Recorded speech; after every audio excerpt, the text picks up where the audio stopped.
Hey, what's up, everybody? My name is Ryan Kostrowski. This is Wisconsin Sports Talk. It's early in the morning. We got a Bucks and Pacers game tonight, so grab yourself a cup of Joe. Let's discuss it and kind of go through what we could expect out of tonight's game. Hopefully, it's not another surprise like the other day against Phoenix. If you're a third shift worker, grab yourself a beer and let's sit down and let's talk about it, guys.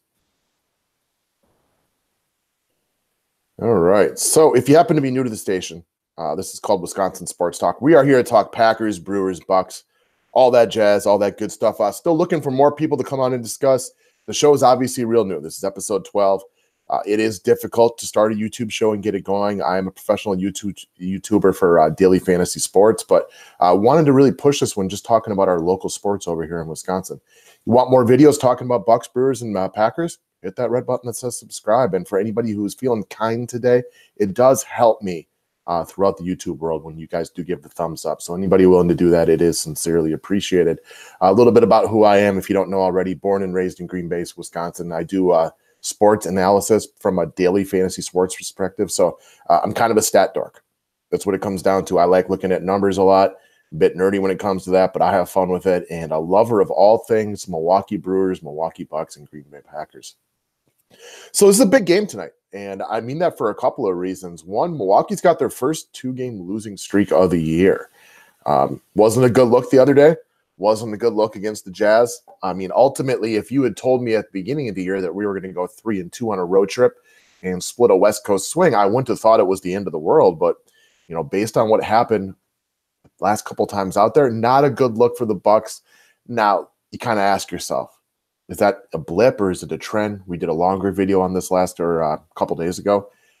To me, it's probably just a blip, but it's a blip I want to recover from tonight and get the positive momentum going back in the right direction. So we got the 3 seed in the East right now, the Indiana Pacers at 43-23. They come to Milwaukee tonight to take on the first place, number 1 seed in the NBA, 48-16 Milwaukee Bucks. But again, as we've kind of mentioned already, the Bucks are losers of 2 straight. For those of you guys who maybe don't know the other NBA teams as much as I do because you don't watch as much NBA basketball, the Pacers are overachievers. And I mean that in actually the most complimentary way. I know when people say overachiever, it can be meant as a dig or meant as a compliment. I mean it as a compliment. This team does not have as much talent as the other teams in the East, Boston, 76ers, Raptors, and Milwaukee, but yet they are right there in the thick of it with the same record. They are extremely well coached, and they get the best out of what they have. They lost their best player early this year, and they just keep on trucking. So this is not a game that Milwaukee cannot take seriously. If you mess around like you did last game, the Pacers will come into Fiserv Forum tonight, and we'll be the losers of 3 straight. So we expect and we need Milwaukee to bring their A game tonight because these Pacers are no slouch. Now, the Bucks are 2-1 against them on the year, and they had an awesome comeback against them right before the All-Star break. I watched every minute of that game, and it was, to me, if not the best, because I'll probably put the butt kicking we gave to the Warriors at Oracle. It was definitely a top 3 win for the Bucks this year. You could see the tired legs, and you've seen a lot of this lately with Milwaukee. They've had a lot of games where the three-point shooting is just off.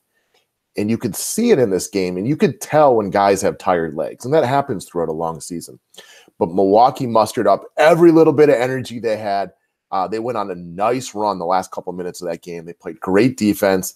Giannis was attacking the basket with reckless abandon, really put the team on his shoulders the last few minutes. I think we had a big shot from Brogdon in there as well. And it was a great comeback. Definitely one of the top wins of the year for Milwaukee. Because again, as we mentioned, the Pacers are 43-23. That is a really respectable and very good record. So this is not a team that we can take lightly. And that was a big one to do that in Indiana too, when you have no energy left and you're kind of just, fumbling into the break. I thought that was just a great win. Now, any key injuries tonight? Not really. I mean, the Bucks continue to miss George Hill and Sterling Brown. These are injuries they should be able to overcome. They're not major injuries. If you can't go out there and win without those guys, then you have no business calling yourself the best record in the NBA right now. So not a big deal. The Pacers are missing Domantas Sabonis, young, I believe, third-year player. Very good backup big off the bench. This just has Miles Turner playing more minutes. The best thing that could happen to the Bucks tonight to really take this one easily would be to get Miles Turner, who has a tendency to do this, in early foul trouble by attacking the basket.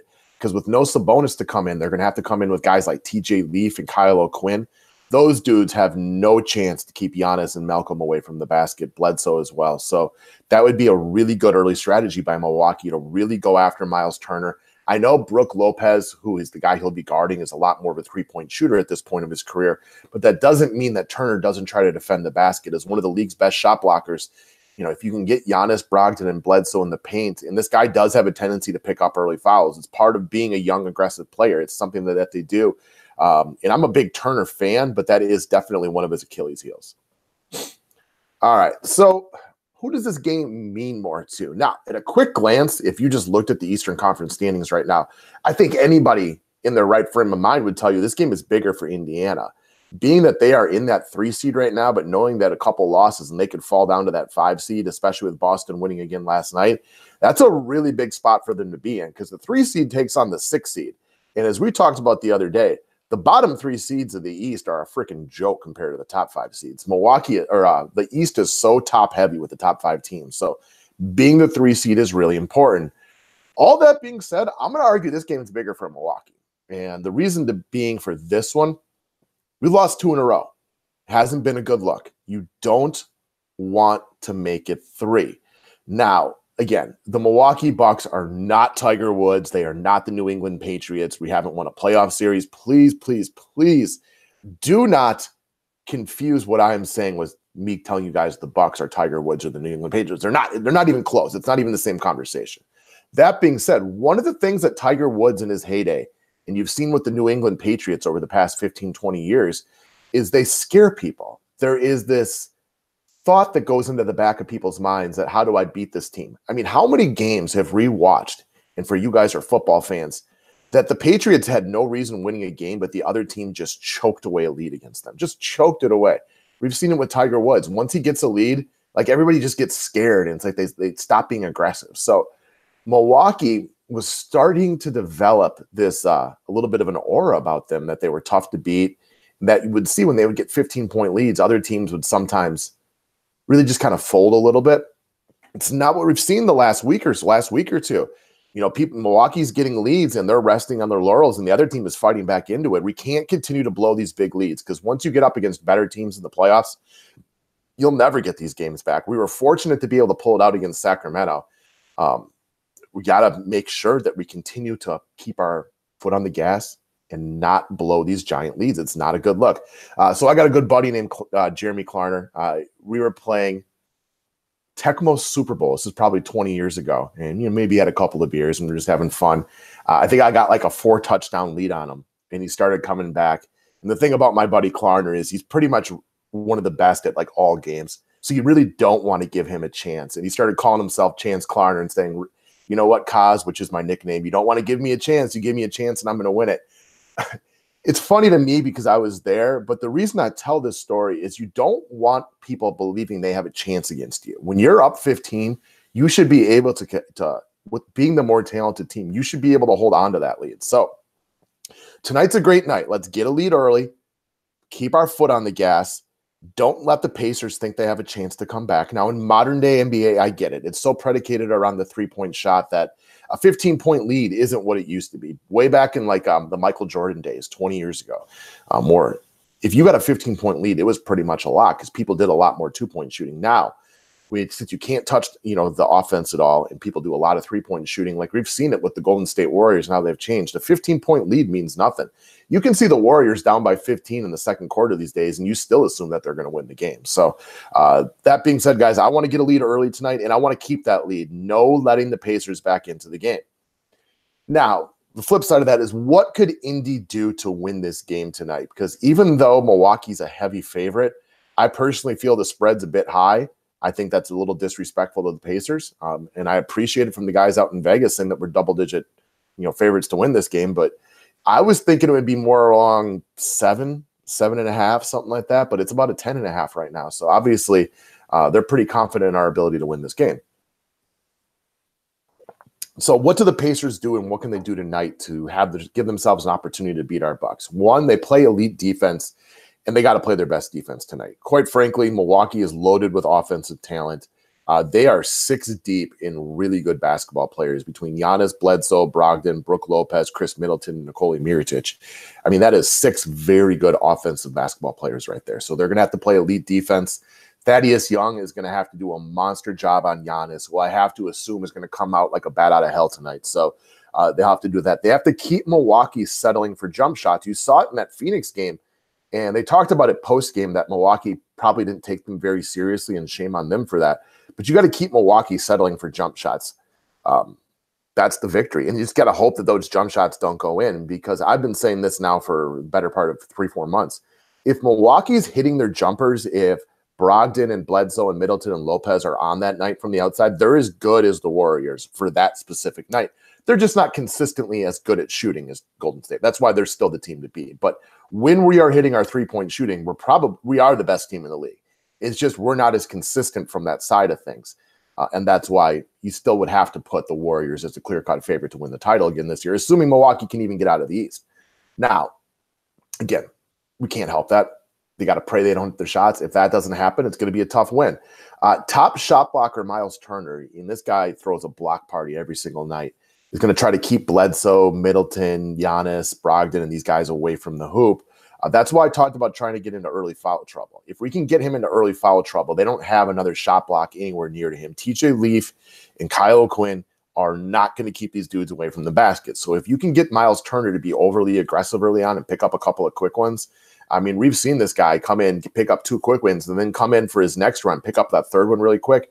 Milwaukee could run away with this game if that were to happen. That is the biggest, easiest way probably to an easy win, would be to get Miles Turner into quick foul trouble and kill that aggression, because this dude is an absolute beast in the middle. He is a great shot blocker. I want to say he had 7 or 8 the other night against the Bulls. So we got to try to get him to the point where he can't be quite aggressive. Other things Indy could do to win, they're going to need their 2 sharpshooters, Bogdan Bogdanovic and Wes Matthews, to be on from the outside. 3-point shooting is the ultimate, it can be Achilles heel or the thing that can keep you into a game in the modern NBA. And Bogdanovic and Wes Matthews are both excellent 3-point shooters. And if they're on, that is the one thing, the one really hole in the Bucks game this year has been defending the 3-point line. The Coach Budenholzer defensive system forces people to take 3-point shots, and he gives them relatively open 3-point shots by not giving them the easy ones in the lane.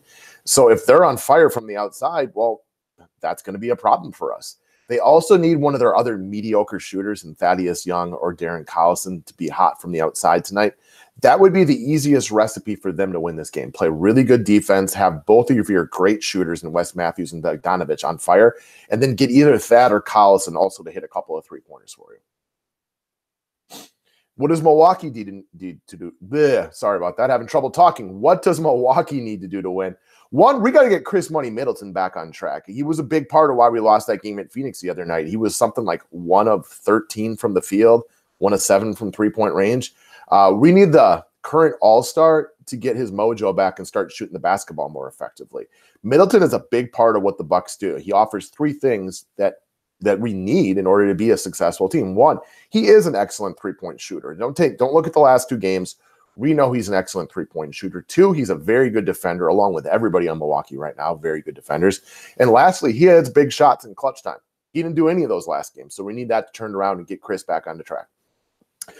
Some days, shots just don't go in. We need them to go in today. That's really what it comes down to. We shot very poorly the other day against Phoenix.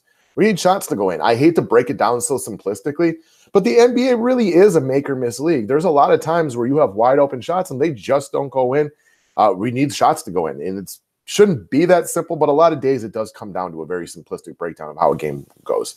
And also, we need to leave our foot on the gas, and we have seen Milwaukee give double-digit leads in the past 4 games against Sacramento, against Utah, and against the Phoenix Suns, and they've blown all of them. Now, they still happen to pull the game out against Sacramento, but they blew a late double-digit lead.